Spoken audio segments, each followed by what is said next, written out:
শুভ সকাল বন্ধুরা, আমি দীপজানি আমার মিনি ব্লগে তোমাদের সবাইকে স্বাগত। এদিকে সকালবেলা ভাত হয়ে গেছে, এদিকে চা করে প্রথমে আমি বাবাকে চা বিস্কিট দিয়ে আমিও গরম জল খেয়ে নিলাম। তো সকালে ভাবলাম আজকে কী টিফিন দেওয়া যায়, তাই ভাবলাম ঘরে যখন ডিমও আছে আটাও আছে, আজকে একটু এগ রোল বানিয়ে দিই। তো আমি প্রথমেই ডিমগুলো গোলমরিচ আর নুন দিয়ে ভালো করে ফাটিয়ে রেখে দিলাম। এবার লাচ্ছা পরোটার রুটিগুলো ভেজে নিয়ে আমি পরোটাগুলো এপিট ওপিট করে ভালো করে সেঁকে নিলাম এবং তারপরে ডিমের অমলেটগুলো প্রথমে দিয়ে এপিট ওপিট একটু ভেজে নেব রোলগুলো।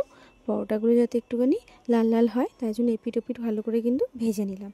এবার আমি পেঁয়াজ কুচি আর লঙ্কা কুচি করে রেখেছি, এটার মধ্যে আমি অল্প একটু নুন দিয়ে ভালো করে মাখিয়ে দিলাম যাতে আর পরে না নুন ব্যবহার করতে হয়।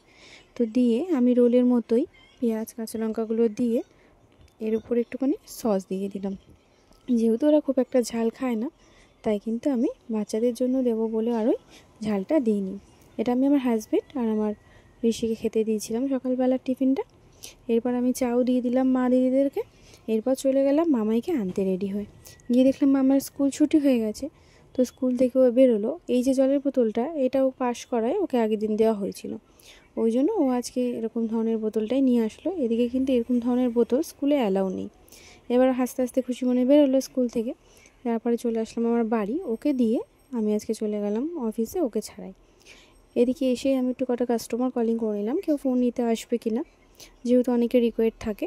তো এরপর দুপুরবেলা আমাদের রান্না হয়েছিল ভাত, ডিম ভাজা, কলমি শাক ভাজা, কচু আর হচ্ছে আলু মাখা, আর ছিল পেঁয়াজ দিয়ে ডাল। আমিও দুপুরে খাওয়া দাওয়া সেরে একটা বেদানা এনেছিলাম, তো স্টোরে ওদের সাথে কথা বলতে বলতে বেদানাটা খেয়ে নিলাম।